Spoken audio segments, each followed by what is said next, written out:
Hello viewers, आज एक बार फिर आपको लिए चलता हूँ एक हवाई यात्रा पर।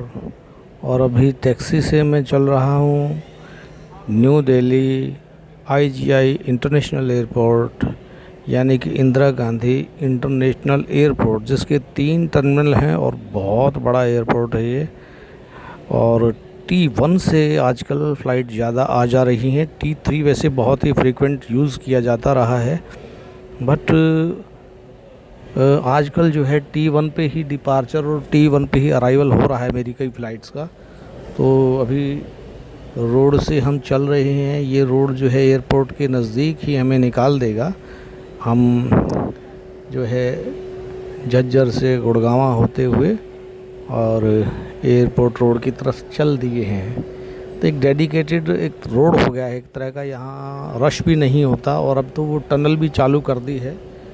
इस टनल को भी मैं इस वीडियो में आपको दिखाऊंगा। हम इस टनल से निकलेंगे, लेकिन इस टनल में से निकलने में एक दिक्कत हमें ज़रूर आई कि हमारा नेटवर्क जो है वो मिस हो गया। नेटवर्क जो है खो गया था and we couldn't call anyone and receive any calls, और even we couldn't use internet facilities also.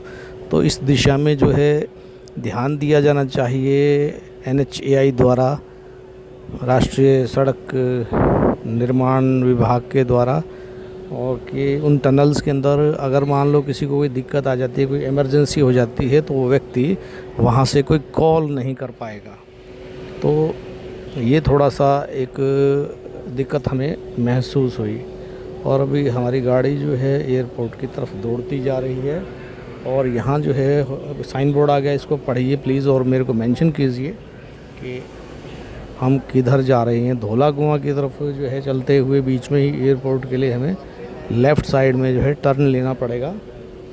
और अभी सुबह सुबह का समय है, इट इज़ अराउंड 8:30 और सो, तो इसलिए कोई दिक्कत नहीं आ रही है हमें किसी प्रकार की ट्रैफिक से रिलेटेड, जैम से रिलेटेड। अदरवाइज़ आधा पौना घंटा जो है आप एयरपोर्ट की तरफ जाएं तो एक्स्ट्रा लेकर चलें, क्योंकि कई बार जो है पीक आवर्स के अंदर बहुत समय लग जाता है हमारे पर्सनल व्हीकल्स को एयरपोर्ट तक पहुंचने में। तो वहाँ समस्या आ सकती है। अगर आप ऐन वक्त पर निकलेंगे तो आप अपनी फ़्लाइट ही मिस कर देंगे। तो अभी हम गुवाहाटी जाएंगे माँ कामाख्या जी के दर्शन के लिए। माँ कामाख्या का आपको पता है शक्तिपीठों में से एक शक्तिपीठ है, आसाम के अंदर है, गुवाहाटी के नज़दीक है। कामाख्या रेलवे स्टेशन ही लगता है इसके साथ, इसके पास।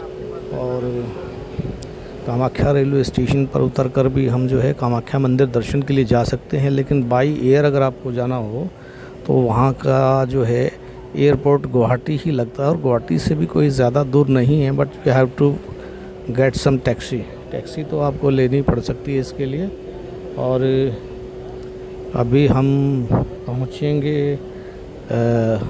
एयरपोर्ट पर, और उसके बाद अभी स्पाइस जेट की जो उड़ान है, मैं बहुत रेयरली ही स्पाइस जेट यूज़ करता हूँ, लेकिन अभी मुझे मजबूरी में टाइम स्लॉट के हिसाब से स्पाइस जेट को मुझे चूज़ करना पड़ा। और स्पाइस जेट बहुत ही पुअर सर्विस दे रहा है दोस्तों। अभी मैं चल रहा हूँ, मुझे बोर्डिंग पास भी जो है बहुत लेट मिला, और उसके बाद बोर्डिंग पास के बाद अब मुझे कोई मैसेज नहीं है कि आपकी फ़्लाइट किस गेट से उड़नी है। तो अभी मैं जाऊँगा एयरपोर्ट पे, भी लेके चल रहा हूँ आपको साथ साथ, और मैं वहाँ जाके ट्राई करूँगा कि किस तरह से मैं ये जान पाऊँ कि मेरी फ़्लाइट कौन से जो है गेट से उड़ेगी। तो SpiceJet is very poor quality. और मैंने विस्तारा यूज़ की, एयर इंडिया यूज़ की। I am very much satisfied with Vistara and Air India, but as long as SpiceJet is concern this is very cheap. एक बार तो मैं बॉम्बे के लिए जब निकला था तो मेरा जो है, ये देखिए टनल है दोस्तों, ये टनल जो है इसमें से अब हम इजीली जो है पहुंच सकते हैं एयरपोर्ट पे। ये टनल खोल दी गई है, 15 दिन पहले इस टनल को खोला गया है। बहुत लंबी टनल है और ये सीधे हमें T3 पर पहुंचा देगी, और T3 से हम T1 पर अंदर से आ सकते हैं। ये सारे टर्मिनल्स आपस में जुड़े हुए हैं। अगर आप T3 पे आ गए तो T1 पर भी जा सकते हैं, कोई दिक्कत नहीं है। पैनिक करने की ज़रूरत नहीं होती है किसी प्रकार का। तो आप वहाँ पहुँच सकते हैं। तो मैं स्पाइस जेट के बारे में बता रहा था। बॉम्बे के लिए मैंने स्पाइस जेट की फ़्लाइट जो है एक बार बुक की थी, और I am very sorry to say कि मुझे एक दिन लेट का मैसेज आ गया था इन वक्त पे कि आपकी फ़्लाइट आज नहीं कल उड़ेगी। और उसके बाद वहाँ जाने के बाद एयरपोर्ट में पहुँच गया अगले दिन, उसके बाद भी उस फ्लाइट ने बहुत लेट किए, बड़े परेशान हुए थे। तो इस बात का थोड़ा सा आप ध्यान रखें कि अच्छी रेप्यूटेड फ़्लाइट्स को जो ही इस्तेमाल करें तो बेहतर है। लेकिन मजबूरी हो जाती है कि अगर टाइम स्लॉट ऐसा सूट करता है कि हमें वो मजबूरी में वही फ़्लाइट्स जिनको हम नहीं चाहते उन्हीं को हमें चॉइस लेनी पड़ती है। तो अभी हम एयरपोर्ट पे पहुंचेंगे और देखते हैं। ये देखिए साइन बोर्ड पे क्या लिखा है, आप मेरे को मैसेज कीजिए। मैंने जूम किया है इसको, तो आप देखिए। तो T1 T2 T3 सारे मैं यूज़ कर चुका हूँ, एंड सबके सब एक से बढ़कर एक सुंदरता और सफाई के लिहाज से बहुत ही सुंदर एयरपोर्ट्स हैं। लेकिन मैं बहुत कम जो है AC यूज़ करता हूँ, तो मुझे एयरपोर्ट पे बहुत ठंड लगती है। ये मैंने हमेशा देखा है कि एयरपोर्ट पर अगर मुझे ज़्यादा देर बैठना पड़ गया तो मुझे ठंड बहुत लगती है। देखिए हमारे आगे एक ऑटो जा रहा है, ऑटो टैक्सी, और इसके बाद हम जो है पहुंचेंगे एयरपोर्ट पर। असम गुवाहाटी जाएंगे, माँ कामाख्या के दर्शन करने। एक शक्तिपीठ है, और माँ के दर्शन के लिए पीछे मैंने जून के अंदर भी 9 जून को हमने बुक कर ली थी, फर्स्ट AC बुक कर लिया था ट्रेन को हमने, ब्रह्मपुत्र एक्सप्रेस को। लेकिन दुर्भाग्य से हम नहीं जा पाए। लेकिन मेरे मन में मलाल था कि मुझे माँ के दर्शन के लिए जाना ही चाहिए। तो मैंने दोबारा जो है फ़्लाइट बुक की है, और वापस अभी आज तो मैंने दृढ़ निश्चय कर ही लिया कि मैं माँ के दर्शन करके ही वो लौटूँगा और आशीर्वाद पाऊँगा माँ का। Now you see this is terminal 1। देखिए टर्मिनल 1 की सुंदरता देख लीजिए आप, how beautiful the terminal is.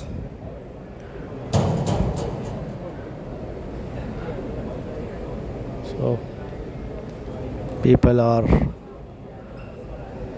very busy here for their flights, roaming here and there. Some like me are passing their time because my flight is late. Spice jet की flight ने मुझे late कर दिया आज फिर 3 घंटे के लिए। अभी मैं एयरपोर्ट पे आपको दिखा रहा हूँ घूम के किस प्रकार का माहौल है। फ़िलहाल 9 सवा 9 का समय आ गया है और हम घूम रहे हैं। This is T1। ज़्यादा कंजेस्टेड नहीं है ये, ज़्यादा यहाँ भीड़ नहीं होती, और आराम से हमें बैठने के लिए जगह भी मिल जाती है, वेटिंग एरिया मिल जाता है खाली। लेकिन एक ही चीज़ यहाँ देख रहा हूँ, मुझे चार्जिंग पॉइंट जो है यहाँ नहीं दिख रहा मेरे आसपास। 8 नंबर मेरा गेट है। मैंने बड़ी मुश्किल से पूछ के, अब तक भी स्पाइस जेट ने मुझे ये कंफर्म नहीं किया है कि मेरी फ़्लाइट कौन से गेट से जाएगी। तो मैंने पूछताछ के एक स्पाइस जेट के एम्प्लॉय से दिखा के मेरा बोर्डिंग पास पूछा है, तो उन्होंने कहा कि your flight will leave from gate number 8। तो मैं गेट नंबर 8 के पास ही बैठा हूँ, और उसके बाद बहुत समय है मेरे पास। उसके बाद में मैं इधर उधर और घूमूंगा, और then let us see what comes next. और ये देखिए मैं अपनी फ़्लाइट ढूंढ रहा हूँ, but I don't get my flight for Guwahati Assam. So the services provided by SpiceJet are not up to the mark। लेकिन मजबूरी में मैंने किया है इसको बुक। देख लीजिए एयरपोर्ट की सुंदरता, T1 IGI इंटरनेशनल एयरपोर्ट। इसकी ब्यूटी, इसकी खूबसूरती आप देख सकते हैं, इसकी सुंदरता आप देख सकते हैं, इसका नज़ारा यू कैन सी। और बहुत चमक दमक और खूबसूरती है, but this is all artificial, सारा नकली तामझाम है। तो ऐसे में मुझे वो गाना याद आ गया, हरियाली और रास्ता फिल्म का। कहाँ है मेरे प्यार की मंजिल तू बतला मुझको बता, जीवन के दो पहलू हैं हरियाली और रास्ता। तो यहाँ कोई नेचुरल हरियाली नहीं है। जहाँ एयरपोर्ट बनते हैं वहाँ बहुत सारी ग्रीनरी जो है ख़त्म कर दी जाती है। सब कुछ पक्का करना पड़ता है। जहाज़ों को उतरने के लिए सब कंक्रीट का बनाना पड़ता है, सब कुछ कंक्रीट का। एक भी पत्ता भी नहीं होता आसपास, क्योंकि पेड़ अगर वहाँ हो जाते, अगर उगा दिए जाएँ तो वहाँ विजिबिलिटी कम हो जाती है, और विजिबिलिटी कम होने का मतलब है कि एक बहुत बड़ा जनहानि। तो इसलिए इनको बहुत कई दूर तक सारी ग्रीनरी ख़त्म करनी पड़ती है, तब जाके एक एयरपोर्ट बनता है दोस्तों। इसलिए this is our duty to maintain the greenery. तो जहाँ हमें मौका मिले वहाँ हमें वृक्षारोपण करना चाहिए, क्योंकि इस मॉडर्नाइजेशन के दौर में चीज़ें जो है बहुत विकट होती जा रही हैं, ग्लोबल वार्मिंग होती जा रही है और बहुत सारी चीज़ें बदतर होती जा रही हैं। ऐसे में this is our duty to keep our earth green, healthy, and this is our duty for our coming generations also, to give them a beautiful earth. So please हमें इस दिशा में भी सोचना चाहिए कि इस दिखावटी मॉडर्नाइजेशन के चक्कर में कहीं हम अपनी पृथ्वी का ही विनाश ना कर दें, अपने अस्तित्व को ही समाप्त ना कर दें। तो एग्जिस्टेंस इज़ मस्ट, और वो होगा नेचर से, क्योंकि हम नेचर का हिस्सा हैं, आर्टिफिशियलिटी का हिस्सा नहीं हैं। तो ये चीज़ें हैं जो कि दिमाग में आती हैं। खैर, एक गाना और गुनगुना देते हैं। तेरे चेहरे से नज़र नहीं हटती, नज़ारे हम क्या देखें, नज़ारे हम क्या देखें, तुझे मिल के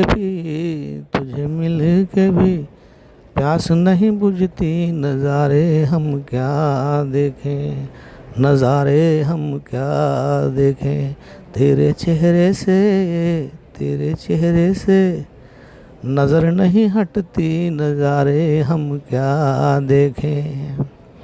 पिघले बदन तेरी तपती निगाहों से, शोलों की आँच आए बर्फीली आहों से, ला ला ला ला ला ला ला ला। पिघले बदन तेरी तपती निगाहों से, शोलों